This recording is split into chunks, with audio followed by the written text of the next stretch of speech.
มาอยู่หากินนี่แล้วครับพี่น้องวันนี้เอาแหมาหวานในหนองไอ้นาในนานะครับเอาแหมาหวานแล้วก็เอาด่างมากางลองดูนะครับมีทั้งด่างปลาซิวได้ปลาดุกปลาสูตรนะสดๆเลยพอได้อยู่ได้กินแหก็ขาดนะพอได้อยู่ได้กินปลาซิวก็พอได้หมกอยู่นะพอได้อยู่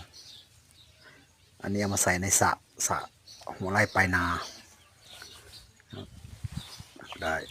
พอได้อยู่ได้กินพี่น้องเอ้ยหาอยู่หากินบ้านนาเราปลาซิวข้าวปลาซิวอ้าวบ้านนาเราหาอยู่หากินพอได้อยู่ได้กินครับพี่น้องเนาะ